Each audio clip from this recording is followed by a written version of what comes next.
The committee will come to order without objection. The chair is authorized to declare recess of the committee at any time, and all members will have 5 legislative days within which to submit extraneous materials to the chair for inclusion in the record.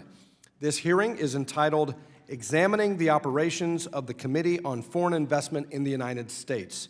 I now recognize myself for 5 minutes to give an opening statement. The free flow of capital is a bedrock tenet of the United States economy. Ensuring that free flow worldwide has always been a bipartisan goal, and to that end, I am proud to serve as co-chair of the Global Investment in America Caucus, along with our colleagues Mr. Holding, Mr. Himes, and Mr. Meeks. The caucus promotes global investment in the United States economy and helps educate members about the importance of foreign direct investment. Today, the United States is both the largest foreign investor and the recipient of the greatest amount of foreign direct investment. That capital has provided a good deal of the energy that has kept our economy vibrant, compensating to some extent for our notoriously low national savings rate to provide the fuel for growth of U.S. businesses and jobs. Today, almost 5% of U.S. workers and jobs are related to foreign investment. Most of these jobs pay handsomely, far better on average than other U.S. jobs. But if foreign investment is to be a force for good, it must not be welcomed unthinkingly, any more than one might leave the front door of a house open around the clock. Investment that might weaken us is not good or welcome investment, and we must guard against it.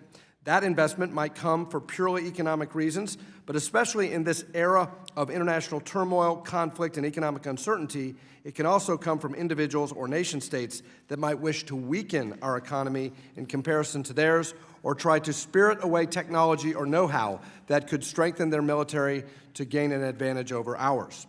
To maintain a vigilant watch on investment, the Multi-Agency Committee on Foreign Investment in the United States, or CFIUS, reviews many inbound investments to determine if they pose a threat to national security. This involves rigorous scrutiny of proposals by all appropriate departments or agencies, including a scrub by the intelligence community, and the President has the power to block transactions or order divestment if such concerns cannot be mitigated by a change in the original proposal.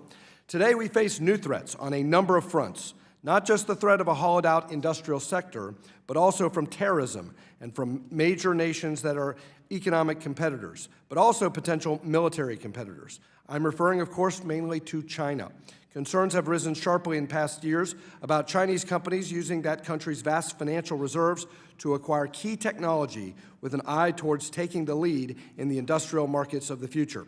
The Chinese government, for example, has set aside $250 billion to be used in dominating the vital semiconductor market. This is not a new phenomenon, but just a new challenger. President Ford set up CFIUS in 1975 out of concern that the vast inflows coming from OPEC countries could weaken our economy. In 1988, among concerns that Japan was seeking to buy critical technology, Congress gave President Reagan the authority to actually block deals. That authority only has been used sparingly. Interestingly, the first use came when President George H.W. Bush blocked the sale of an airplane component maker to a Chinese company. More recently, President Obama, just before he left office, blocked a Chinese deal, and President Trump already has blocked the proposed purchase of Lattice Semiconductors by a Chinese company. CFIUS has also approved foreign direct investment conditionally, approving a deal only when divestment of divisions with sensitive technologies or activities has occurred.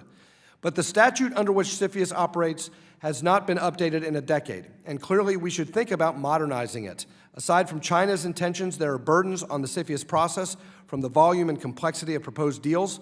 There were about 40% more reviews in 2017 than 2016, and a more than 4-fold expansion in the number of Chinese-backed deals just since 2013. To that end, our colleague Representative Pittenger and Senator Cornyn have spent more than a year studying the CFIUS process and considering possible reforms. I commend their work. This hearing is the beginning of the committee's study of CFIUS and will be followed by further hearings soon. In considering any reforms, the committee will seek to ensure that CFIUS has the tools and the resources it needs to examine foreign investment. As members of Congress, it is our duty to advance the national security of the United States. At the same time, we must aspire to the greatest extent possible a welcoming investment climate so that U.S. companies have the capital needed to grow. As well, we need to be mindful that the investment climate for U.S. companies overseas is not unnecessarily compromised. To start that process, today the subcommittee has a panel of witnesses with unique abilities to discuss the operations of and challenges that CFIUS faces. This hearing and their testimony is intended to prepare members to make wise and cautious decisions on this vital topic. This should provide the beginning of a strong and thoughtful review.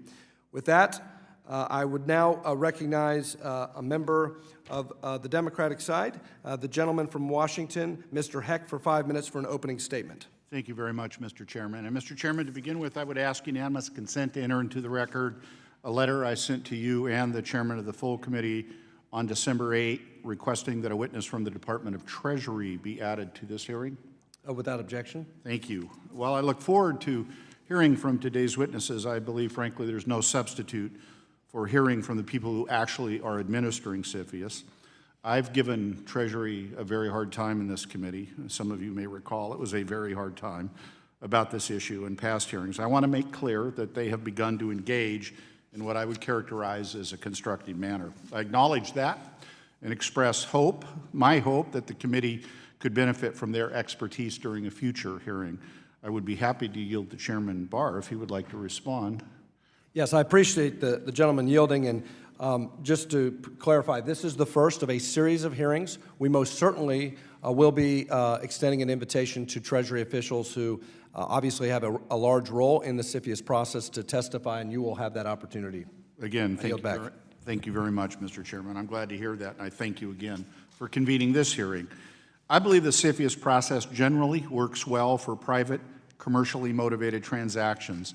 But in the 10 years since Congress last passed legislation dealing with this issue, we have seen some countries gain the resources and sophistication needed to pursue a comprehensive strategy to acquire U.S. technology or dominate strategically important industries. Existing CFIUS authorities were not designed and are not sufficient to deal with that kind of challenge. And although, as many of our witnesses will note, this is a problem that every part of the U.S. government will have to work together to address, I believe there are some aspects of this problem that can only be addressed through legislative action to close gaps in existing CFIUS authority. When I asked Secretary Mnuchin about this in July, he agreed that this was a pressing issue and that we could not afford to do nothing. I hope we can all bring that sense of urgency to how this committee approaches its work on CFIUS reform, the kind of urgency and unity which I know this Congress can still bring to bear on issues critical to our national security, because here we are dealing with just such an issue. And there are certainly things we need to keep in mind as we move forward. I'm glad many of today's witnesses have raised issues, will raise issues, like the need to improve information sharing and cooperation with our allies and partners, many of whom are also in the process of reevaluating their own CFIUS equivalents. I'm glad many of today's witnesses will raise the need to provide more resources to CFIUS, which I agree are urgently needed to keep pace with the times, the demand, and the need. And I'm proud that the United States is in fact a place that welcomes foreign investment. But the broader legitimacy and acceptance of that principle of openness, which I believe in, and the ability of the United States to stand up for a free and open global economy is in fact dependent on our national security. As Secretary Mnuchin affirmed, doing nothing is not an option, but I'm confident that starting with this hearing, we can find a bipartisan path forward and strike that balance between continuing to allow robust foreign investment, which I think does serve our nation's needs, our economic prospects, while at the same time balancing it against very legitimate security concerns, which are growing in number and velocity and in complexity. CFIUS needs to be reformed. It starts here with this committee, and it starts here with this hearing today, Mr. Chairman. So finally, thank you again very much for convening it. Thank you. The gentleman yields back. And today we welcome the testimony of the Honorable Mr. Kimmett, a senior international counsel at WilmerHale. From 2005 to 2009, he served as Deputy Secretary of the U.S. Treasury, where he had significant responsibility for the department's international agenda, which included a revamp of CFIUS. He also served in the Reagan White House as National Security Council Executive Secretary and General Counsel from 1983 to 1985. During 1997, Mr. Kimmett was a member of the National Defense Panel, and from 1998 to 2005, he was a member of the Director of Central Intelligence National Security Advisory Panel. Mr. Kimmett served in combat in Vietnam with the 173rd Airborne Brigade, retired as a Major General in the Army Reserve, and also served as the U.S. Ambassador to Germany. The Honorable Mr. Estevez is a National Security Strategy and Logistics executive at Deloitte Consulting, who served for 36 years at the Department of Defense. From 2013 to January 2017, Mr. Estevez served as the Principal Deputy Undersecretary of Defense, Acquisition, Technology, and Logistics. In this position, he represented the Department of Defense at CFIUS, while Chinese investment in the United States accelerated rapidly. Previously, he held several key positions, including Assistant Secretary of Defense for Logistics and Material Readiness and Assistant Deputy Undersecretary of Defense for Supply Chain Integration. The Honorable Mr. Wolf is a partner at Aiken Gump, and from 2010 to January 2017, he was the Assistant Secretary of Commerce for Export Administration. In this role, he was primarily responsible for the policy and administration of the U.S. dual-use export control system, and as a result of the export control reform effort, he helped lead part of the defense trade system. Also during this time, Mr. Wolf was the primary Commerce Department representative to CFIUS. Mr. Segal is the Ira A. Lippman Chair in Emerging Technologies and National Security and Director of the Digital and Cyberspace Policy Program at the Council on Foreign Relations. An expert on security issues, technology development, and Chinese domestic and foreign policy. Before coming to CFR, Segal was an arms control analyst for the China Project at the Union of Concerned Scientists.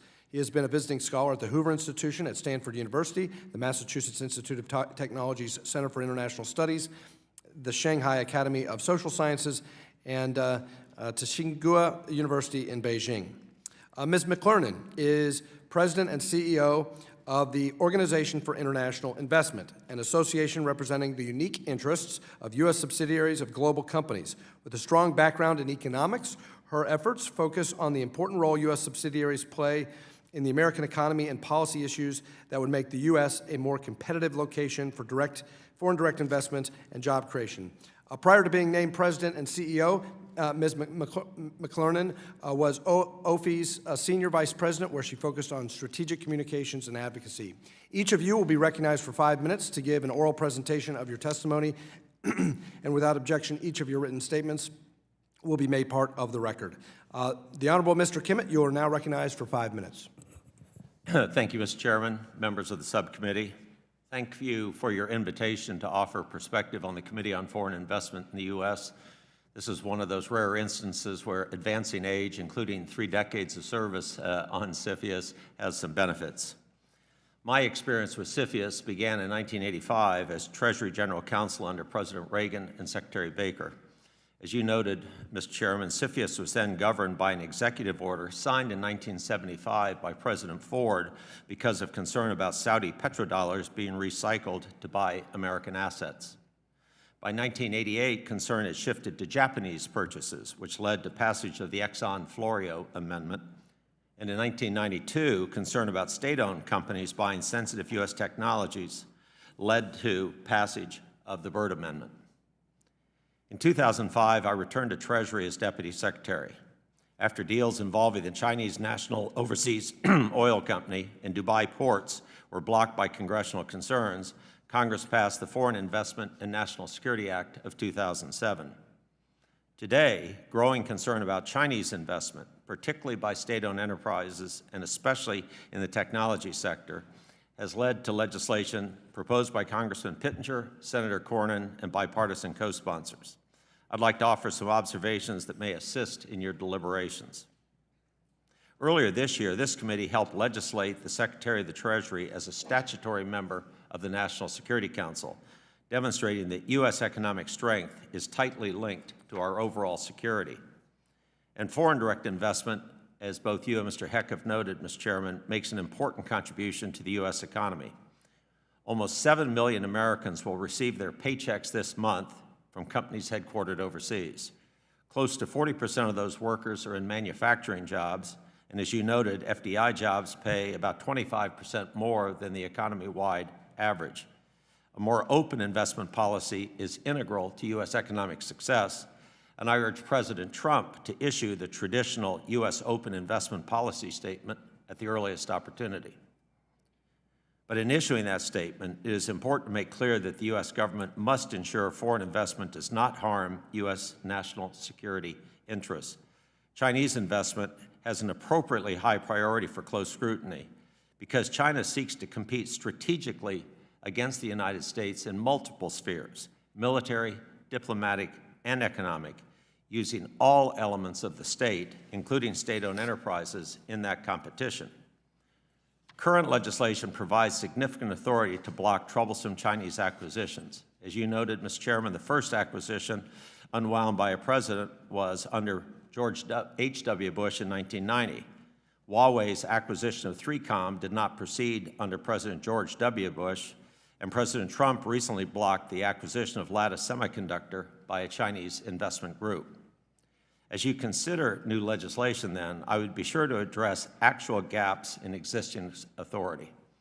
There is particular concern that Chinese companies may be using creative legal structures to conclude deals short of ownership and control that could nonetheless impair U.S. national security. I believe this is a very valid area for stricter scrutiny in the United States. I would be careful, however, about extending CFIUS's reach to transactions occurring outside the United States. CFIUS is intended to give the President exceptional authority to protect the United States, without, however, superseding important authorities in other statutes. For example, if a joint venture abroad raises concerns about technology transfer or compromise, the Export Administration Regulations or International Traffic in Arms Regulations should be the first line of defense. Although additional legislative authority is warranted, the greatest problem facing CFIUS today is a lack of resources. As cases filed before CFIUS climbed to 250 this year, and with the prospect that CFIUS agencies led by Treasury could be involved next year in a major legislative and regulatory implementation exercise, the increase in workload may begin to delay jobs-producing investments that do not raise national security concerns. I urge that matching requirements to resources continue to be a central point in your further deliberations. Today's hearing and your future actions are also being watched closely overseas. Of particular concern, the European Commission in Brussels is establishing an investment review mechanism, even though under European law, the Commission has no authority or jurisdiction on national security matters. So the new EC review may become a political screening process that could create a new barrier to U.S. investment into that important market of over 300 million consumers. In conclusion, I'm more concerned today about growing investment protectionism than trade protectionism. If we want to grow well-paying jobs in the United States through foreign direct investment, we must send a clear message that the United States is open to investment, except in those instances where a CFIUS process focused squarely on national security determines an investment must be blocked. I know you will strive to strike that important balance. Thank you. Thank you. The gentleman's time has expired. The Honorable Mr. Estevez, you are now recognized for 5 minutes. Chairman Barr, distinguished members of the committee, thank you for the opportunity to appear before you today to discuss the Committee on Foreign Investment in the United States, or CFIUS. While I'm now at Deloitte, I do want to be clear that my views today are my own views, not those of my firm. I believe it's important to review why CFIUS is critical to the national security from the DoD perspective. There are many reasons that the United States has the finest military in the world, most importantly, the men and women who volunteer to join that force. However, another reason is the technological superiority of our military force that we have over our adversaries. CFIUS is one of the tools that helps our military retain its technological advantage. Based on my experience, the CFIUS interagency process not only worked, it worked well in protecting national security of the United States for those cases that CFIUS had jurisdiction over. I never signed off, nor did I ever ask the Deputy Secretary of Defense to sign off on a CFIUS case resolution that in any way would imperil national security. The DoD always achieved the mitigation terms that we asked for or received committee support to propose a block for those cases in which mitigation was too risky. When I assess the national security risk involved in each CFIUS transaction, I use a construct which I call the 3 C's plus 1. The C's represented country, company, and commodity including technology. The plus one was co-location. It's when a foreign company was buying a company that was located near a sensitive military installation. The framework worked like this. For country, we'd assess if the home country of the purchasing party was a potential adversary of the United States, or the country was lax in its protection of technology or personally identifiable information. In assessing companies, we would determine if the company was a state-owned enterprise, whether the company had been created for that specific deal, or if the company or its ownership was reliable and stable. To assess commodities or technology, we would review the criticality of those technologies to DoD weapon systems, both current and the future, how cutting edge the technology was, and whether the technology was already globally available. In co-location cases, we would assess what activities were taking place at a given location and whether the purchasing party would be able to observe or impact those activities. If we had concerns with two or more of those Cs, my experience was that such cases were heading to mitigation at a minimum or potentially a block. I'd like to now turn to areas where I believe CFIUS needs expanded authorities. I recognize that there are proposals currently being reviewed by Congress. My comments aren't based on that specific piece of legislation. The first area is joint ventures. While the vast majority of joint ventures do not threaten national security, some joint ventures may put national security at risk through technology or intellectual property transfer. Bankruptcy is another area where I believe we need to expand CFIUS authorities. Bankruptcies of U.S. companies, especially those involved in cutting-edge technologies, could end in the sale of technology or intellectual property assets to countries or companies of concern. The final area I believe we need to assess with regard to CFIUS authorities is what I call connecting the dots. During my time as the DoD's CFIUS representative, we noticed trends in which specific countries and companies were engaged in multiple transactions involving industry segments. Most times, the companies and technologies being purchased were relatively small, they were not state-of-the-art, and they were not critical to national security. Nonetheless, I believe there comes a point where too much of a particular industry segment is under foreign control, and this may put national security at risk. The last area I would like to address is resources. The reality is, just to process, manage, and mitigate the cases in the current workload, CFIUS needs more resources. The cases coming before the committee are growing in their complexity. Resources are needed to adequately perform the due diligence on the cases, to adequately assess unfiled transactions, and to adequately perform mitigation oversight. I thank the committee for holding this hearing. This is a critical topic for the continuing long-term viability of our technical superiority. I look forward to your questions. Thank you, and the gentleman yields back. The Honorable Mr. Wolf, you're now recognized for 5 minutes. Thank you, Chairman, other members, for inviting me and holding this hearing on a very important topic. Although I'm now a partner at Aiken Gump, also my views are my own. I'm not speaking for or against any particular legislation. Rather, I'm here to answer your questions about how the CFIUS and the export control system work. I'm also not going to speak about any case that Alan or I or others worked on or that's before CFIUS now. The other panelists have already described very well how CFIUS works, and we'll get into that, so I want to get straight to my main point, which is that CFIUS and the export control system complement one another. CFIUS has the authority to control and regulate and block the transfer of technology of national security concerns if there is a transaction, however defined. The export control system, the very purpose of the export control system, is to regulate the transfer of technology regardless of whether there is an underlying transaction. This means that if specific concerns arise with respect to any particular type of technology, whether as part of a CFIUS review or any other activity of U.S. government, that the export control system, the rules governing the flow of goods, technology, software, and services out of the United States, should and could control that technology of concern to specific destinations, specific end users, and specific end uses. Now, I realize that identifying and describing that technology, particularly dual-use technology that has both benign commercial applications as well as military and other applications, is complex. I also realize that the export control system itself is very complex. However, the system is designed, it was created to constantly evolve to address new threats, new technologies, new issues, new end users of concern. In particular, the export administration regulations at the Bureau of Industry and Security, where I was for the previous 8 years, have the authority to impose these controls and alter them in coordination with largely the Departments of Defense, State, and Commerce.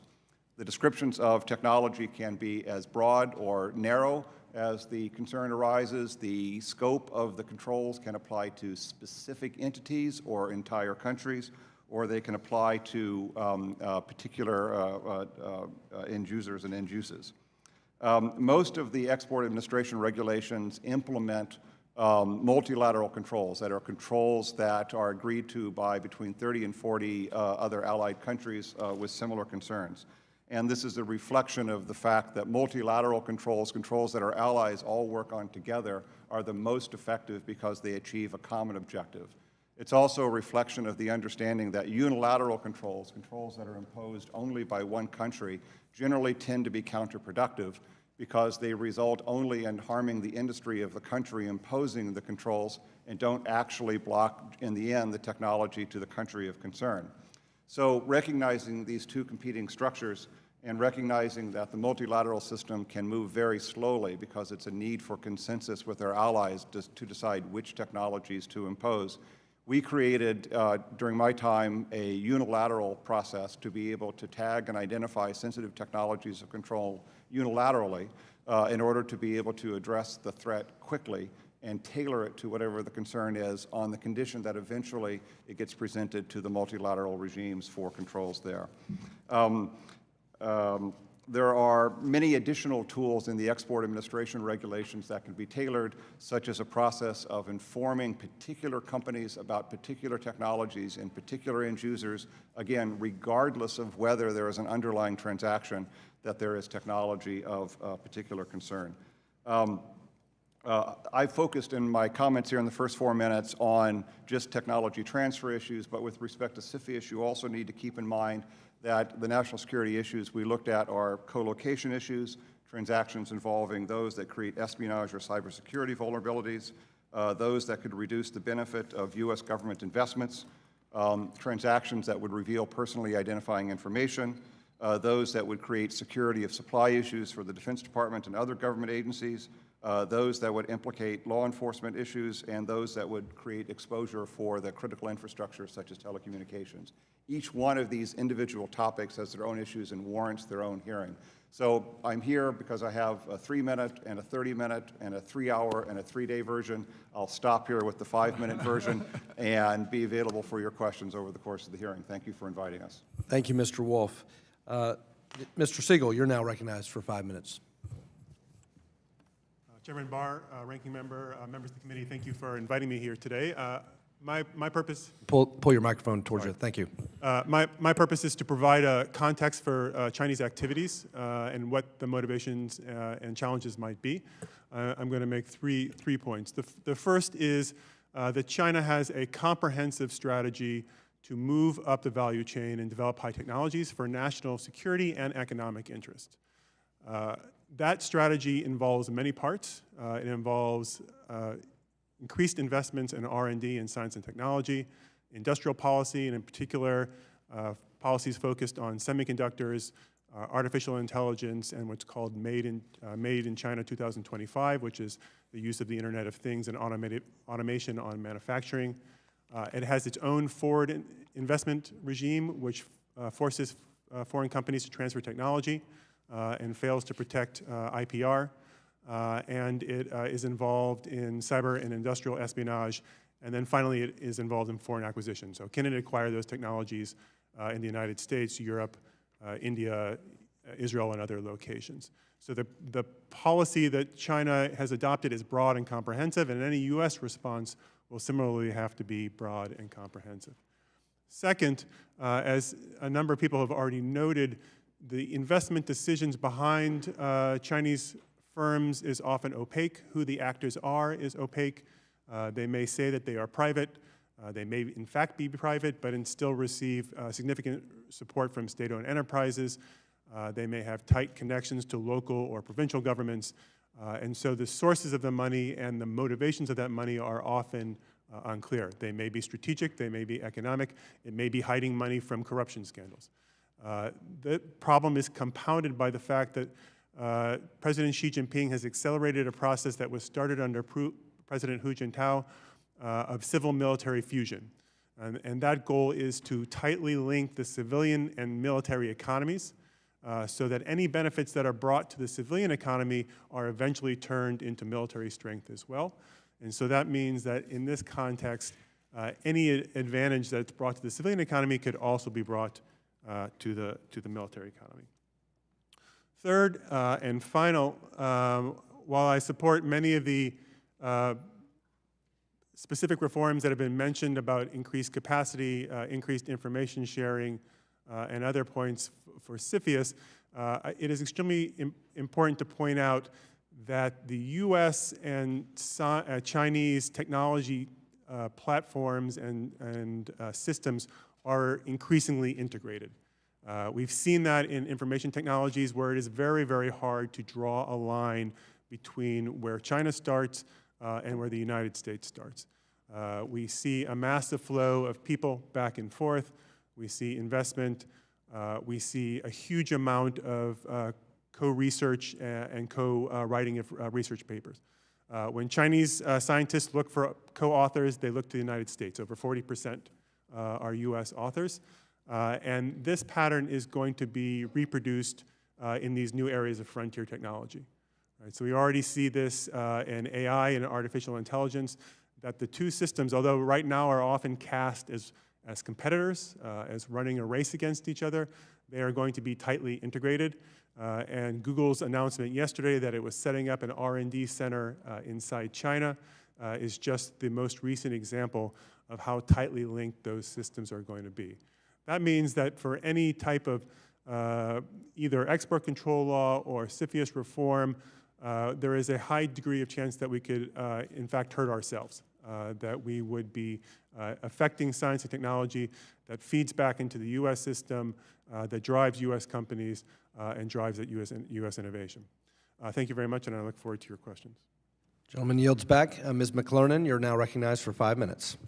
Chairman Barr, Ranking Member Moore, and other distinguished members of the subcommittee, thank you for your invitation to testify this morning. I am Nancy McClernand, and I have the pleasure of being the President and CEO of the Organization for International Investment, OFI, the only business association exclusively comprised of U.S. subsidiaries of international companies. Our members represent a wide variety of industries, from companies headquartered all over the world, including Siemens, Lego, Samsung, and BAE. I applaud this subcommittee's effort to take the time to examine the economic importance of foreign direct investment to America's economy and the effectiveness of the CFIUS process. OFI's mission is to ensure the United States remains the most attractive destination for foreign direct investment due to the outsized impact it has on the economy and workforce. 6.8 million workers in the United States take home a paycheck from an international company, including 20% of the U.S. manufacturing workforce, offering 24% higher compensation than the economy-wide average. And somewhat counterintuitively, international companies manufacture in the U.S. not just for our consumption, but also for worldwide consumption. In fact, U.S. workers at international companies produce about 25% of all U.S. exports. International companies are also tied to their communities. They provide world-class training and world-class workforce training and help strengthen the communities in which they sustainably operate. For example, Toyota, whose Kentucky plant is the largest manufacturing facility in the world, is applying its manufacturing know-how to help Children's Hospital reduce infection rates within neonatal intensive care units, decreasing infection rates by 80%. Think about it, a Japanese company in Kentucky, the largest manufacturing facility they have in the world. Historically, the vast majority of FDI flows into the United States through mergers and acquisitions, in line with other advanced economies. And the vast majority of that cross-border investment flows into industries totally unrelated to national security. For example, L'Oreal's successes has been achieved by their strategic acquisitions here. They have expanded their footprint in the United States to include research, manufacturing, and distribution facilities across 13 states. In fact, I recently had the opportunity to go out to a facility in Little Rock, Arkansas, that was the result of an acquisition of a Maybelline facility. Now that facility is the largest cosmetic manufacturing facility in the world. In Little Rock, Arkansas, a French company manufacturing for consumers all around the world. Indeed, examples like L'Oreal demonstrate that when global companies acquire or merge with U.S. companies, they often raise the industry's economic performance, become reliable commercial and industrial anchors, making large capital investments, and reinvesting U.S. earnings into their operations here. Without cross-border M&A, our economy would not receive the full benefits that international companies provide. A critical factor in the attraction of the U.S. to foreign investors is our country's commitment to the rule of law and the stability of the regulatory environment. FINSA, as was mentioned earlier, the result of extensive deliberations in Congress, laid the foundation for success. Importantly, during 2008, Congress engaged in an equally thoughtful process to implement FINSA. The resulting regulations carefully captured the balance that Congress sought, providing helpful guidance on the kind of transactions that are within the purview of CFIUS and the wide range of factors relevant to national security assessments. Based on publicly available information and anecdotal experience of OFFE members, it seems clear the CFIUS process is under stress. There appears to be more investigations and mitigation agreements, withdrawals of cases, and lengthening period for resolution. Our members report that although CFIUS staff members continue to impress with their long hours and attention to unique circumstances, resource constraints are straining CFIUS's ability to handle its current workload. Such delays increase the risk to foreign-owned bidders in an M&A auction process, potentially forcing them to pay a premium. But let me underscore that the international business community supports the efforts of CFIUS to ensure America remains safe, and we are in full agreement national security should be paramount. Yet I caution that CFIUS should not be viewed as a panacea to address all the concerns that have been raised. The government has a wide variety of tools at its disposal. Ensuring fairness, predictability, and efficiency in national security reviews must remain the tenets of the CFIUS process. Any changes to this process need to be done thoughtfully with the full awareness of the economic states. Once again, thank you, Mr. Chairman. I look forward to answering your questions. Thank you. The chair now recognizes himself for 5 minutes for questioning, and I appreciate the witness's outstanding testimony and very illuminating and educational. Mr. Kimmett, let me start with you because of your background in the development and evolution of CFIUS and your expertise. Obviously, as Ms. McClernand was pointing out, foreign direct investment is critical to the U.S. economy. She mentioned Toyota in Kentucky, but in my home state of Kentucky, foreign direct investment supports 117,000 jobs, a little more than 7% of the entire employment.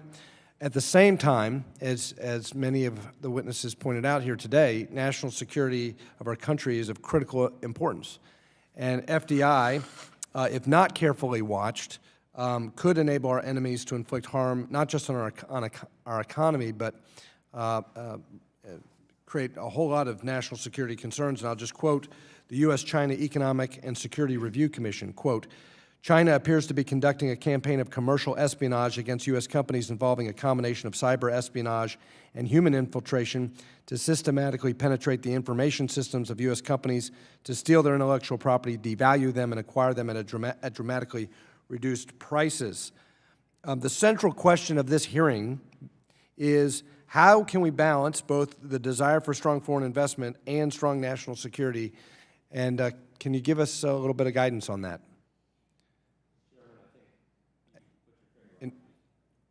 Precisely striking that balance that not only you as a subcommittee and committee seek to do, but really what the members of the administration do on a daily basis. I think it is important to reiterate that the U.S. is open to investment for the reasons that you and others have mentioned. At the same time, no one serving in public office has a higher responsibility than protecting the national security. I think we start out from the point of view that we're looking for ways to attract good, high-paying FDI jobs to the United States. Appearing before this committee now almost 30 years ago, my then boss, Jim Baker, said that foreign direct investment was our ace in the hole. as Nancy said, is foreign companies deciding that our marketplace, our system, and our workers are worth that investment. I think that's where we start, but that's not where we end. We have to look precisely at those security considerations you mentioned, and I think today, unlike past concerns, the Saudis, perhaps the Japanese, we are talking about someone who not only wants to be a peer competitor, but a peer winner against the United States, that is China, and we have to look at Chinese investment particularly closely. That doesn't exclude that there could be Chinese investment that does not raise national security concerns. It doesn't exclude that there could be Chinese investment that needs to be regulated or looked at by others. But I think, again, we start with the point of view that we want to attract that investment, but not at the cost of harming U.S. national security. And Ms. McClernand, what interests me about this issue is why there are not sufficiently robust capital markets in the United States to provide alternative sources of capital for startups or for maybe mature companies in financial distress. Is there an alternative to foreign direct investment, and why do we not have strong enough capital markets in the United States to provide that capital as an alternative to maybe a Chinese entity? Yeah, well, I would start with the fact that we don't want to close our borders to foreign direct investment, right? So even if there was a way to try to figure out how to fund through our capital markets here, we don't have all the answers. And foreign companies, when they come to the United States, they don't just bring capital. They bring innovation. They bring world-class workforce training, as I mentioned. They bring new ways to do things. We've seen that in the auto sector, right? So I don't think that it would be a desire to sort of wall us off, to think that we've got all the smarts and we can have all the answers if we just sort of contain it here. And the reason why we don't, we've had many people on the panel, and you yourself talked about the amazing benefits that foreign direct investment means to the U.S. economy and to the workforce. So I wouldn't even think that would be a goal. In the remaining time, Mr. Esteves, observers have said that the CFIUS process offers the view that other committee members somehow rolled the Pentagon on a decision, or that the brass at the Pentagon somehow caved to outside influences and ignored input from Pentagon staff. Can you elaborate on that? I will. I don't think that's true. Inside the Pentagon, when I looked at a case, we brought in all the pertinent parties from the breadth of the Pentagon. So the military services, key agencies like National Security Agency, who had concerns on cyber cases, for example. And I always got the sign-off at the senior leadership level. And we always went into a case looking to say, I believe in foreign direct investment too. And we need to have that flow of capital, and we need the innovation that brings. But I always wanted to make sure that we were protecting national security in doing that. And we brought the full gamut of the Pentagon resources when we examined a case. My 3 C's construct, China was always the case that we looked at regardless of the next step. And then when we went to the committee, I had to make the case. I can never say that the committee rolled me against. I was pretty firm in my discussions, as Mr. Wolf would tell you. My time has expired, well more than expired. I appreciate members' indulgence. And now I'd like to recognize the gentleman from North Carolina, Mr. Pittenger. And I would just note, not only is Mr. Pittenger the author of the Foreign Investment Risk Review Modernization Act, he's also the author of the legislation that made the Treasury Secretary a member of the National Security Council. And with that, I yield to my friend from North Carolina and applaud his leadership on this issue. Thank you, Chairman Barr. Thank you for your commitment and leadership. And thank each of you for being with us today and your expertise and background. I would say to you, I'm from North Carolina. We have the largest hog processing plant in the world in my district, owned by the Chinese, Smithfield, 5,000 jobs.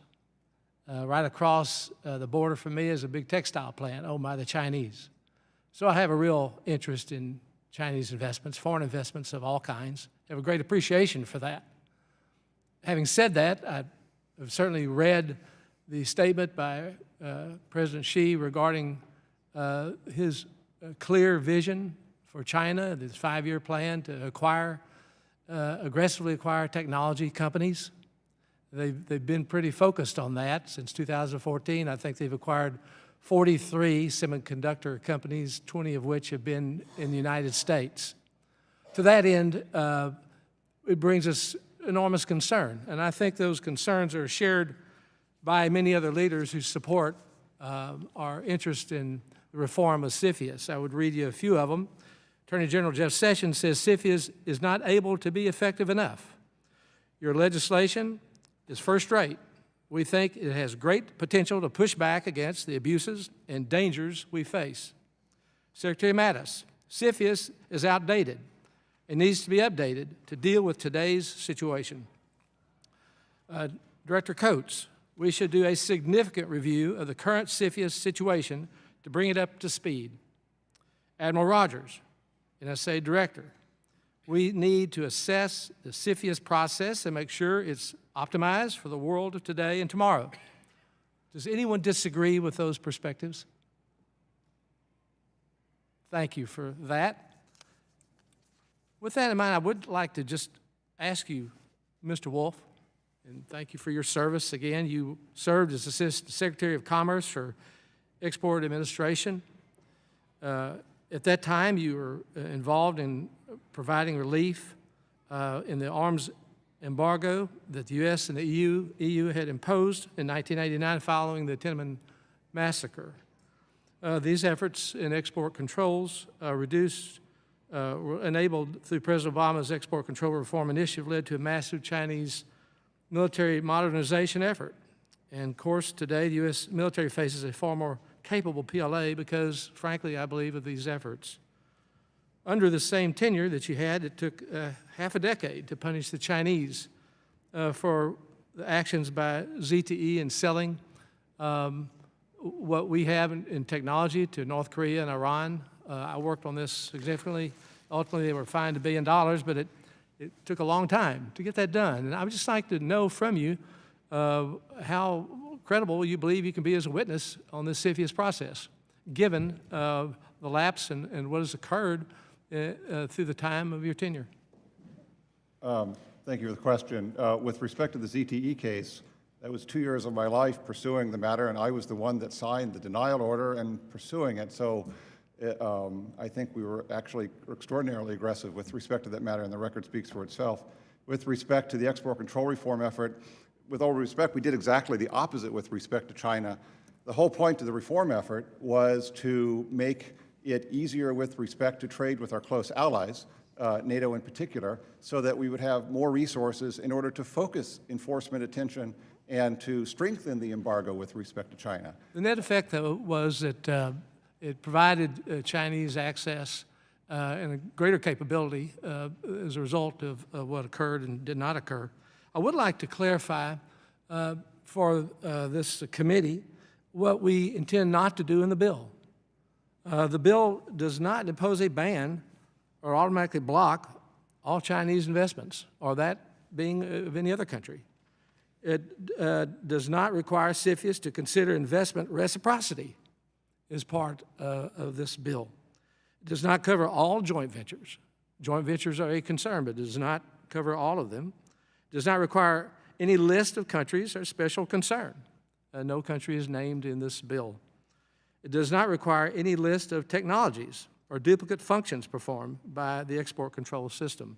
And it does not designate specific technologies that are to be safeguarded.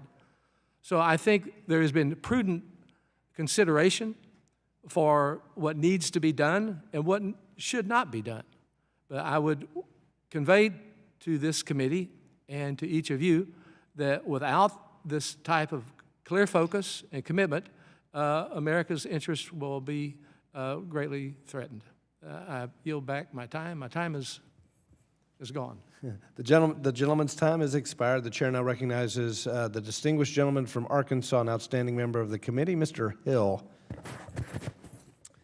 Thank the chairman. Appreciate our witnesses being with us today. Thanks for the effort to start this process, Mr. Barr, in evaluating how we adjust CFIUS's resource needs on behalf of the administration, as well as balance the new challenges to our country. And I appreciate my friend from North Carolina taking a leadership role in the topic as well.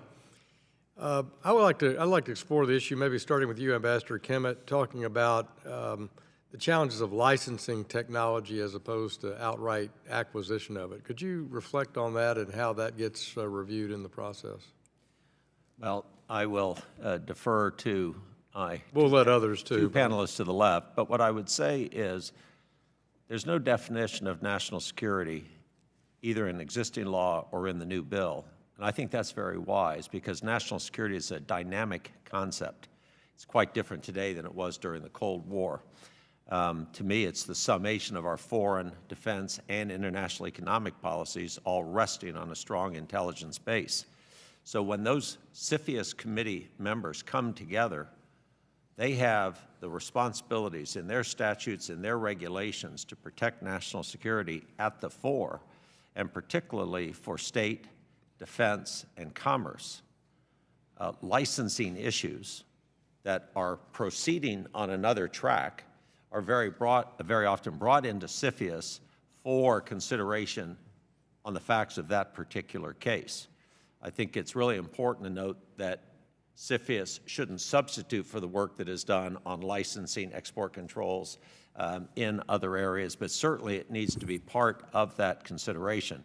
I just would make sure that CFIUS isn't leading in an area that I think is more properly the domain of state, defense, and commerce. Somebody else want to comment? Mr. Wolf? Yes, thank you. That's exactly my main point, which is if there is technology of concern, we should be controlled about the technology of concern and the transfer of it, regardless of whether there is a transaction, regardless of whether there is a joint venture, regardless of whether there's an acquisition or a licensing arrangement.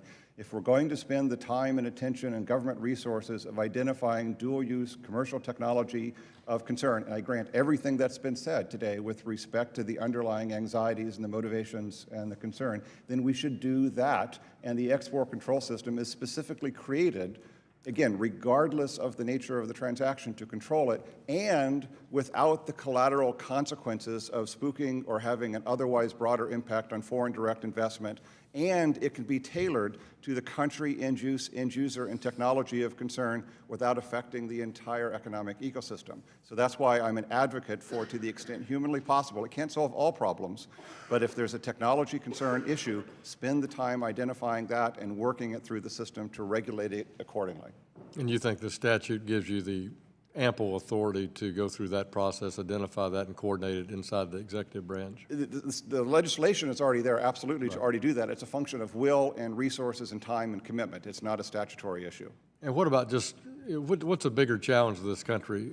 Foreign direct investment of sensitive assets, or just outright theft of American intellectual property? In my view, it's clearly the latter, that foreign direct investment by and large is not the issue, but the underlying tech transfer or IP theft that you're referring to can occur in many circumstances, not necessarily in connection with something captured by foreign direct investment. I would agree with that. Something like 5 to 10% of exports or not exports, but export value is just sheer theft of intellectual property from Europe and the United States. Would you agree with that estimate? I don't know the percentages, but that seems reasonable. I haven't looked at the exact data, but that seems reasonable, yes. I mean, that was always a concern of mine, things that weren't in our process, the CFIUS process. But, cyber theft was a major concern. In fact, we put in some rules through acquisition rules requiring companies to have at least a minimum standard of protection that we're doing business with the Department of Defense to protect their IP that we were using. Do you think inside the executive branch that that's in today's world, since intellectual property, cyber risk, data security, true protection, I'm not talking about just a trademark on Mickey Mouse, but I'm talking about, all of the above. Is that really adequately coordinated in the executive branch process? And is that, what's your view, having worked in it recently as opposed to Mr. Kemet and me? We were centuries ago. We didn't even have email then, so talk to me. Are we adequately coordinated there? No, I agree with the essence of your question, which is a lot more time and resources and commitment could and should be made to the effort of identifying those technologies that are commercial, that warrant control, absolutely, both from an IP theft and from an export control. Thanks, Mr. Wolf. My time's expired. Thank you, Chairman. Gentleman's time has expired. The chair now recognizes the gentleman from Ohio, Mr. Davidson. Thank you, Chairman. Thank you to our witnesses. I really appreciate your expertise in this vital matter for our national interest. And I certainly appreciate the importance of foreign direct investment in the United States. And, we want to be clear that we're talking about things that would be counter to our national security interest, but not things that would be counter to our national interest. We want foreign direct investment. We don't want to give away our national secrets, even at a high price, if they would jeopardize the security of our country. I became concerned about this when I was a cadet at West Point.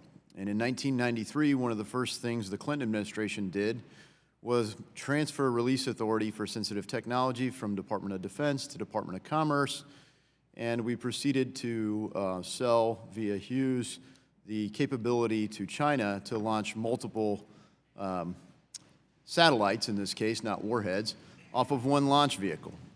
It seemed tantamount to treason to me at the time, but it was really a commercial decision. But it seemed really a bad thing for U.S. national security. So I'm really grateful to Mr. Pittenger and to the folks in this committee that have tried to address a modernizing of legislation that's post-1993, but really past due for some reforms. One of my big concerns is where are the gaps, even with this legislation? What's left to be done? And so Mr. Hill talked about licensing, but also one of the big things that you see is startup companies and venture capital, venture investing. And we spent a little bit of time talking about China. We're certainly not only concerned about the relationship with China. On balance, we benefit greatly from that trade relationship with some real concerns about trade policy. Here we're talking about national security. So setting aside countries, the kinds of mechanisms which we're transferring technology that we may still need to address beyond the CFIUS as it stands today. Ms. McLernan, maybe would you care to start? I think that you raise a number of very important issues, and there are a variety of different security experts on the panel other than myself. I do think that it's important that we don't lull ourselves into false sense of security. If we do focus only on one country and we ring fence it, we risk being vulnerable to other areas of threat, and we also risk discouraging investment from that particular country that could actually benefit the U.S. economy. Yeah, thank you for the clarification, Mr. Kimmett. I would say that your point about instances beyond normal M&A activity is really an important one, Congressman. And let's remember that the current law applies not only in the cases of ownership, but also control. And CFIUS looks very closely at investments, including in startups, where a foreign company or investor would have enough equity ownership and enough governance rights, board seats, observer status, accumulation rights, special voting rights, that could trigger the CFIUS covered transaction rule. I think, having spent 2 years myself running a software company in Silicon Valley, that isn't well understood there. I think we need to do a better job of letting people in our technology hubs, not just Silicon Valley, but the Research Triangle, down around Austin, around the country, know that they have to be careful as they take that foreign investment, that it does not rise to the level of control, which would then trigger CFIUS. And so, for example, if they're going to set up an investment fund, let's make sure any foreign limited partners are truly limited, that they're passive investors. I think that's an area that CFIUS actually looks at fairly closely, but I think on the company side, particularly in that startup community, there's not as clear an understanding as there should be of what foreign investors, particularly any with malign purposes, may be trying to do. Thank you. Mr. Estevez? Well, first of all, I agree with Ambassador Kimmett on that point. We also have to watch the negative implications. So if you're a startup in Silicon Valley with some really cool technologies, I want those companies to do business with the Department of Defense. And I don't want them to not want to do business with the Department of Defense because suddenly we're going to put a fence around them. Yeah, correct. so And I we- think the big thing is, and to your point, because my time's expired, the point is that a lot of these early stage folks don't even realize the national security implications. It's a brilliant technology. It has dynamic, profound potential applications for our economy, for the global economy, but it could be used for nefarious purposes. My time has expired. Mr. Chairman, I yield. Gentleman yields. The chair now recognizes the gentleman from California, Mr. Sherman, for 5 minutes. With Dubai Ports, we had a company that happened to be owned by the government. That government was, at the time, supporting international terrorism. Should we have in any CFIUS law a provision that says you explicitly must take into account whether the host government of whatever company is making the investment supports terrorism, whether or not is a state sponsor of terror? Does anyone have a comment? Anybody here think that we shouldn't take into consideration whether the company making an investment in U.S. assets is based in a country that supports terrorism? Mr. Chairman, I think at Treasury, which I know Right. a bit better, although the CFIUS process is run by the International Affairs Division, as you know, the people in TFI, Terrorist Finance, comment on every They comment, but there's not an explicit provision that says it might be a wonderful company buying a wonderful asset. It just happens to be based in Tehran. That wouldn't, and there's nothing in the law that I read that you can point to that says that that would be one of the factors, correct? There's nothing specifically in FINZA, although, as you know, in the wake of CNOOC and Dubai Ports, there was much greater scrutiny put on acquisitions by state-owned or controlled entities. I'm not just talking about state-owned or controlled No, entities. but I would say where you will find that specific language is in legislation that you've passed and executive orders that have been issued by the President on state sponsors of terrorism, including the Iranians and others. So what Government or private enterprises based in Tehran? I would say both. I mean, And you'd say it would be rejected just on that basis, or what weight would it be given? certainly if it were a company based in Tehran, it would be rejected, I think, outright. But I think the key point that you're making... Maybe Dubai, we would look at it more carefully. I would point out that we may be looking too narrowly when we look at ownership or control of a company, as if you have to have seats on the board to control them. And I'll give you one example.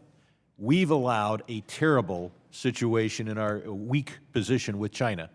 So they're able to turn to Boeing and say, we won't buy your planes unless you make the fuselages here in China.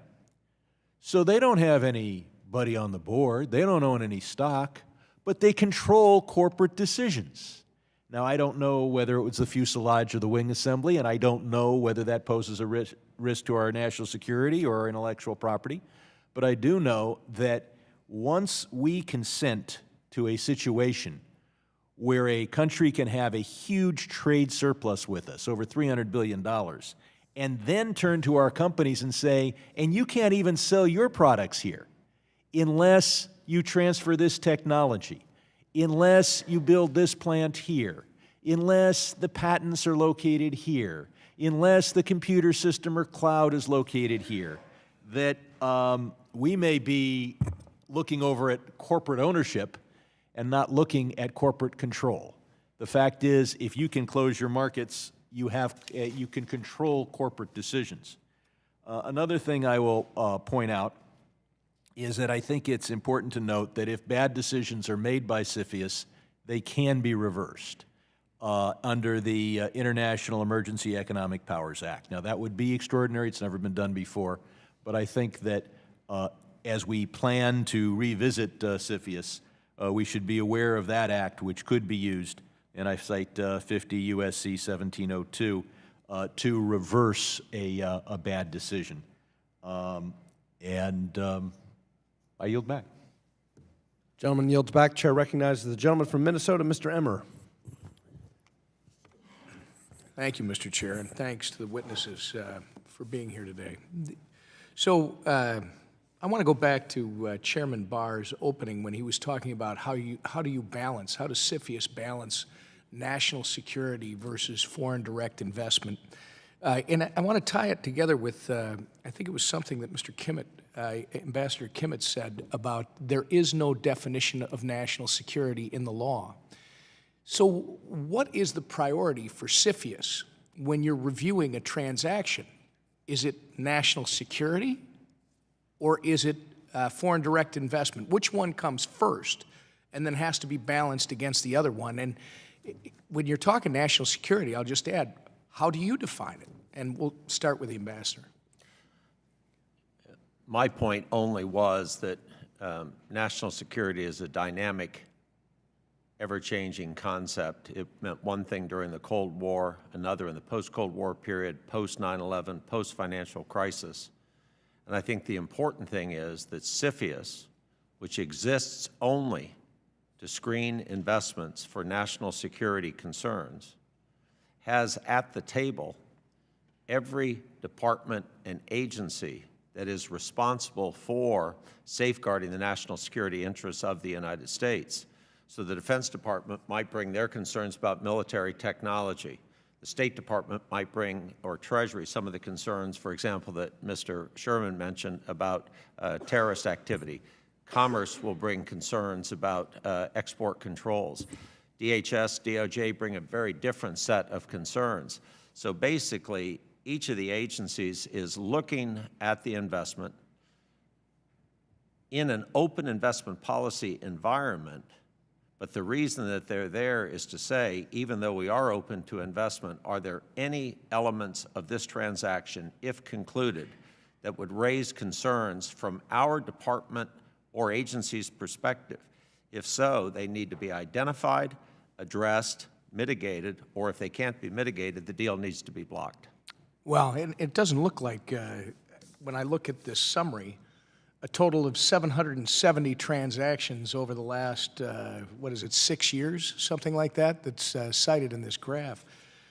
There aren't many, and I go back, and maybe Mr., I shouldn't call you Mr., the Honorable Mr. Estevez, you were talking about when you review something inside the Pentagon. There's a case that I tried to look up, because it's back from 2011, 2012, involving Cirrus airplanes in Duluth, Minnesota, that a Chinese company came in and put a purchase agreement together, and all kinds of red flags went up because the argument was they're going to buy this very interesting technology. They're going to reverse engineer it in China. So we lose the jobs, we lose the, it's great to want this foreign direct investment, but I think Mr. Sherman had a great point. You've also got it going on with what Mr. Hill's talking about with outright theft. What happened, do you remember the case I'm talking about? And is it one of the ones that was, there were 20 back in 2012 that the notices were withdrawn after commencement of the investigation? First, being a member of the committee, we don't really want to talk about specific cases because the confidentiality of that process helps us dig into those companies. But the reality is I also don't recall that case, specific case. Well, no, and that's great, and I respect that. If I can just add before I forget about it and let you finish.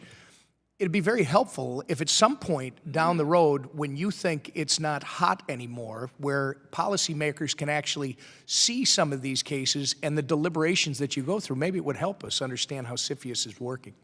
But on any case, we would have looked at the technology. And again, it's not about, there's economic security as part of national security, absolutely. And we would discuss that too when we were discussing cases. But we would look at the technology and say, is this technology in the state of the art? Is it useful militarily, that it would advance their capability, whoever they are, in this case China, over ours? And if there was any doubt about that, I would be in there arguing that we either have to put control around this, depending on who the company was and the country was, and whether we would trust them on those controls, or I would be arguing for a block.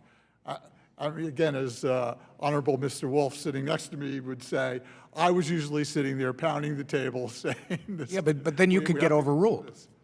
Never. Okay, good. I see my time's expired. Thank you. Gentleman yields back. The chair recognizes the gentleman from Illinois, Mr. Foster. Thank you, Mr. Chairman, and to our witnesses. Let's see, Mr. Siegel, and in your testimony, you mentioned things like source code as one of the things that are hard to keep under control when you get an investment. And are there investment models that allow us to accept money but keep the intellectual property here, or is that pretty much a lost cause once you have a significant investment? Happy to have anyone. Is there a workable model of that? Or once you have someone who's got a 20% stake, they're going to want to see a review of the technology on regular intervals. They want to have basically people injected into the company and see both the present and the future technological developments. Any way to keep that from happening? Thank you. I think that specific case refers to investment inside of China. So when okay, it was just an example of the sort of intellectual property that's hard to, keep in one place. So I think it would go back to Ambassador Kimmitt's point that when you are investing in a startup or another technology company, what percentage control you get, what the terms are, and what access to the information. I think those are often individually negotiated, and then it would have to be brought to the attention depending upon what the source code was or the technology was that was to be transferred. And is there a retrospective look at how successful those have been in keeping the technology from escaping? Or this is a one-time decision and then you don't look back 5 years later and see if the technology's actually not been had a limit? We would, so we would always look at the technology and see, again, how cutting edge it was and how it would impact potential adversaries' capability, again, from the Department of Defense perspective. And not only we would look at the technology itself, we would look at the industrial process. So some companies are better at doing things than other companies, and we wouldn't want the secret sauce, if you would, to migrate overseas if it was a very state-of-the-art company.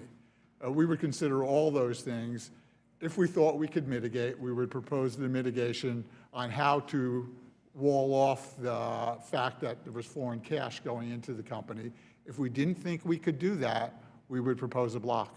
And do you review the success, when you believe you've walled it off, do you then have a process in place to review how successful that walling off has been? If we propose mitigation, we would enforce that mitigation agreement in perpetuity. So you were assessing how that was working. Now, with that said, I'll go to my earlier testimony. There's not enough resources to continue doing that, especially as cases get more complex. Mm-hmm. And if you look farther into the future, it's easier to catch up than to, to develop new technology that doesn't previously exist.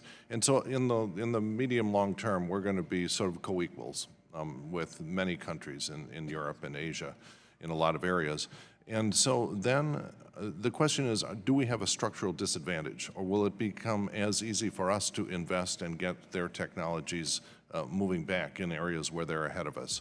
Or is that something where we should start negotiating now to make sure we haven't built in a structural disadvantage as co-equals? And this is in a world where we're co-equal technologically. Well, I think in particular with the case of China, we do want to insist on greater reciprocity. There are a number of sectors in high technology that are still off limits for U.S. investment. The amount of openness and access to U.S. R&D, U.S. universities does not exist in the Chinese case. So as China becomes a more capable player, I think it behooves us to insist on greater reciprocity and access to those resources.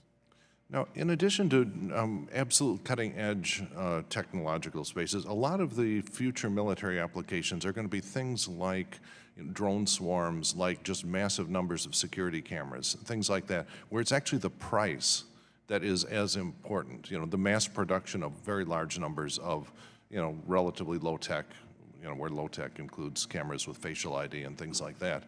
And I was wondering, is there a lot of concern that even though the technology might not be bleeding edge, that just the very high volume manufacturing is another area where we could fall behind and have to protect the technology? Yeah, let me address that very briefly.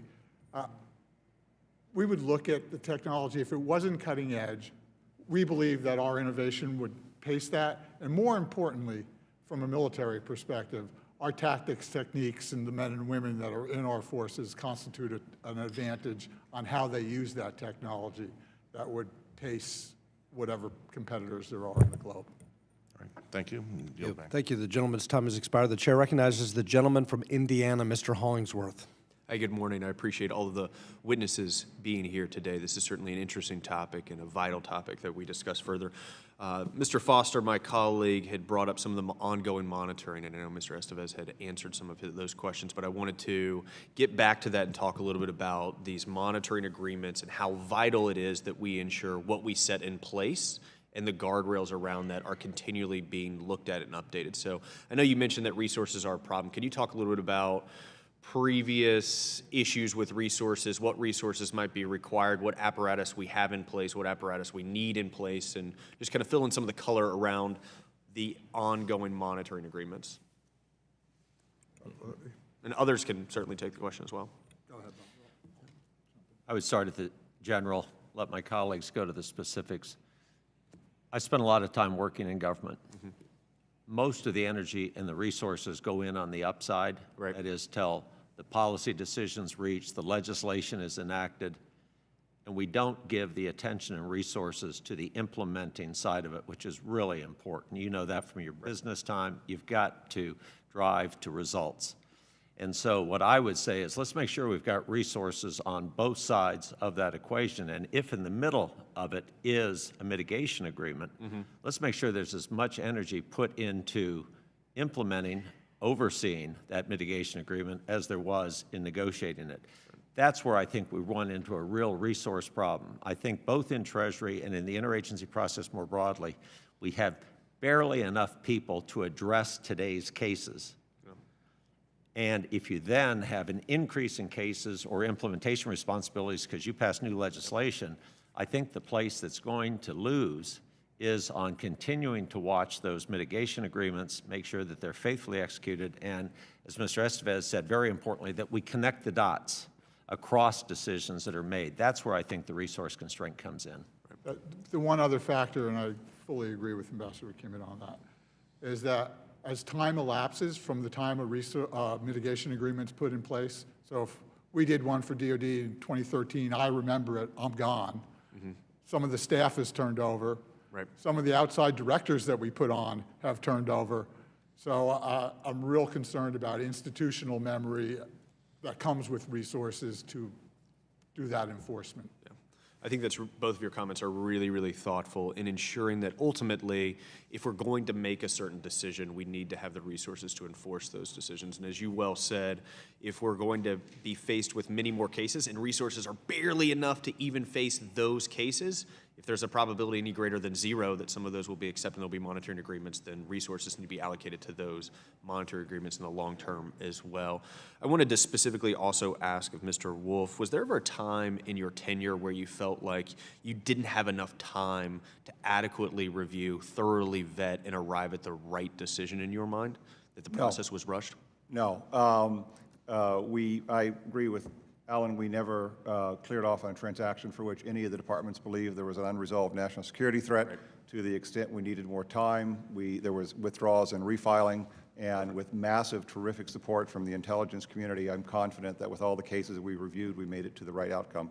And to refer to a comment made earlier, they were never a balance. We were never balancing investment with national security. Right. If there was an unresolved national security threat, we blocked or mitigated. Right. We didn't balance. And so, short answer to your question is no. Well, that answer to the question certainly will help Hoosiers back home sleep better at night, knowing that we're thinking about those things and that we're giving them the adequate amount of time to vet them. And I really appreciate the comments, and I think this is something more broadly, as you well said, as a problem, an epidemic across all aspects of government, that we spend too few of our resources focused on the enforcement of a decision instead of just on the decision itself. And with that, I'll yield back, Mr. Chairman. Mr. Chairman, could I just add one point, just picking up on the point that Mr. Wolf just made?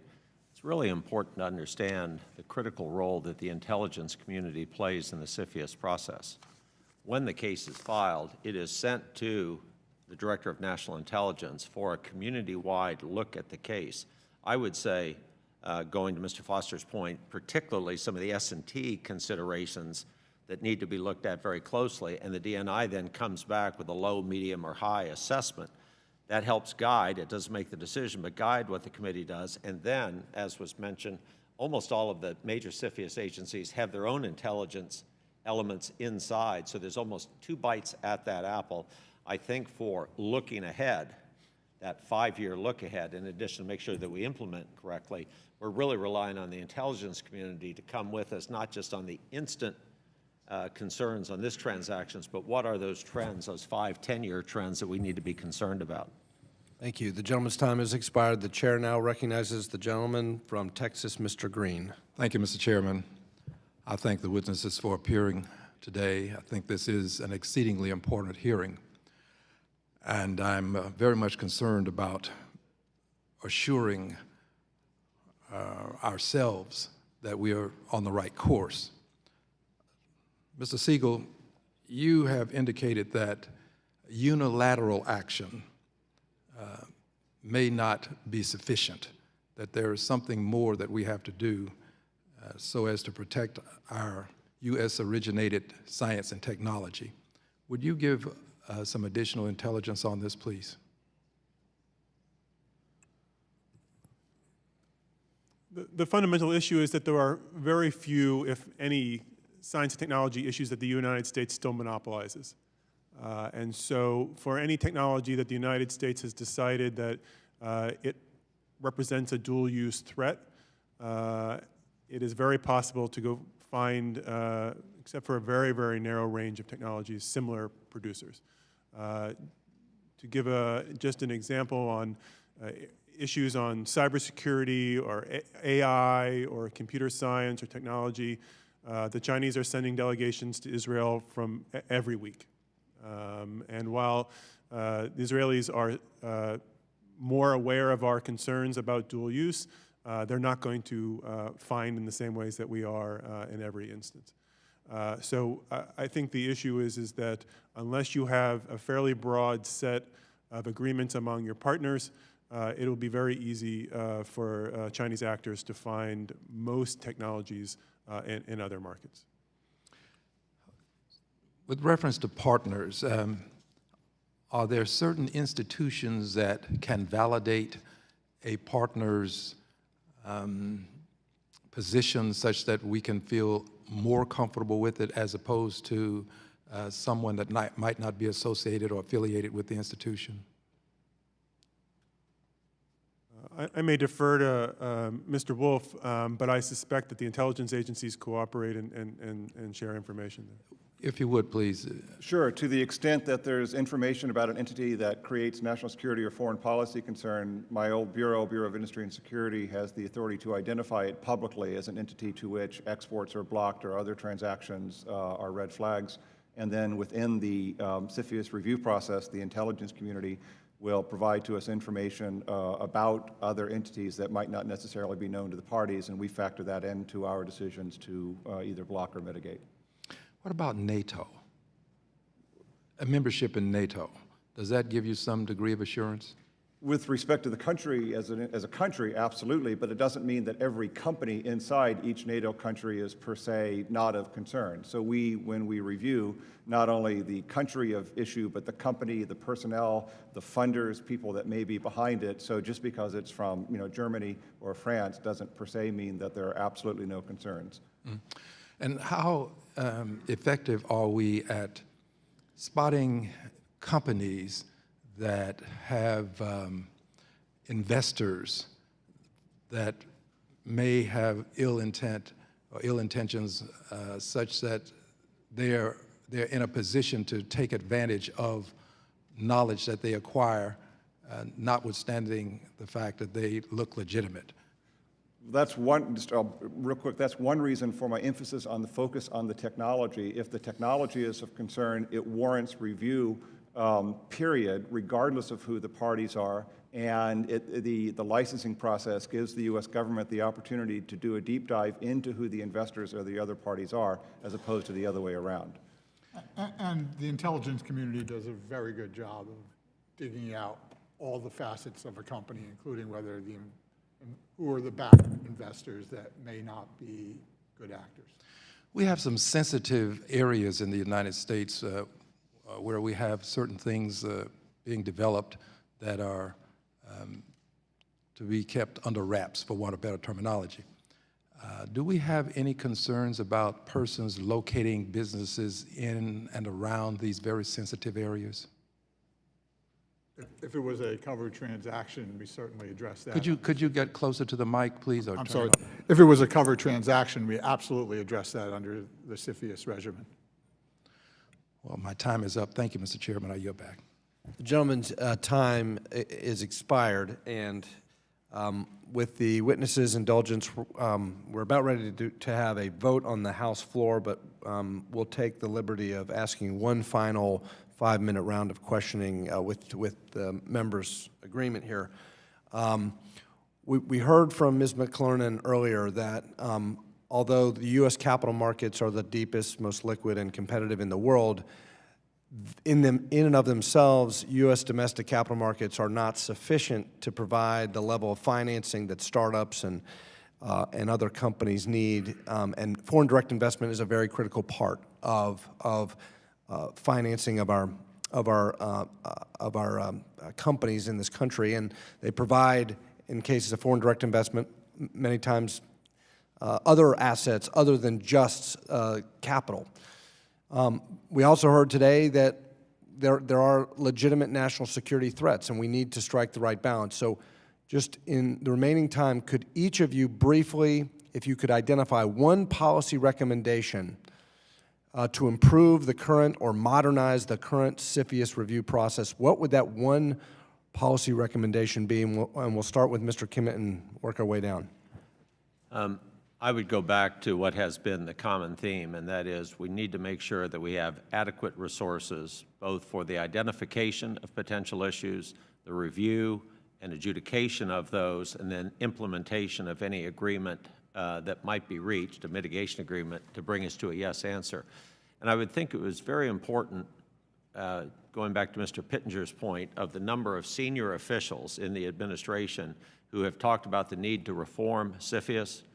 I would just say, I hope those senior officials will themselves get involved in the process, both to identify the resources they need in their departments and agencies and empower their people involved in the CFIUS process to deal with these cases expeditiously on behalf of the American people. Thank you, Mr. Esteves. Of course, in my testimony, I addressed certain areas that mirror many of the areas in Mr. Pittenger's bill. The resources needs to be addressed. But I'd also say that CFIUS is one tool in the toolbox. We need to look at the gamut of our legal capabilities and what industrial policy and reciprocity that we might want to enforce across the board in our dealings with foreign nations and foreign companies. So while CFIUS is one way to get at that, it's not just CFIUS. And the final point I'll make is you need carrots as well as sticks in this process. Mr. Wolf? A significant, massive, whole-of-government effort that is creative and digs into all the types of emerging technologies and other technologies that aren't on either of the control lists, that are in commercial applications, that are sensitive or of concern, that have been discussed during behind all the comments today. That requires a lot of agencies, a lot of creativity, a lot of attention, and a lot of resources, frankly, to do that. With everything we're talking about today, all depends, whether it's part of the legislation or export controls, on the ability of either CFIUS or the export control system to identify the technologies of concern, whether broadly or specifically. That's the work that's at the core of everything we're talking about today, and that's my policy recommendation. Mr. Siegel. If the concern is primarily China, then I think we need to address all of the other forms of technology transfer that are occurring. So some of the issues of reciprocity that I mentioned before, as well as battling back on techno-nationalism and Chinese industrial policy. On the CFIUS process itself, I echo the calls for resources and also perhaps new mechanisms for tapping into the expertise in academic and business communities about how the technologies are developing, which ones are going to be the ones we're worried about 2 to 5 years from now, and what types of joint ventures and other types of agreements our people are thinking about in the future. Ms. McClernand. Let me just also echo the important need for resources. It's very hard to determine how well CFIUS works now and what the gaps are if they don't have the resources to do the job that's in front of them now. If we expand the scope, we risk leaving ourselves vulnerable and they take their eye off the true defense-related national security concerns. I don't think, it was mentioned earlier, the number of deals blocked. I don't think that that is an indicator whether CFIUS is working. You have no idea how many deals don't even start because CFIUS exists. So I wouldn't look at those numbers per se that it wasn't functioning properly. But I cannot emphasize the need for resources there, not only for national security, but for our ability to be competitive, because foreign-based companies are concerned now with the length of time that has to happen in order to get a review. So I can't emphasize that enough, as well as looking at other tools that CFIUS cannot be the one and only thing that we focus on to protect our national security in this space. Thank you. And I'd like to yield to the gentleman from North Carolina for a comment. Thank you, Mr. Chairman. Thank each of you for being with us today. It's very, very meaningful to all of us. I would like to enter into the record statements of support for CFIUS, which would include former Secretary of Commerce Penny Pritzker and Secretary Wilbur Ross, Secretary of Commerce.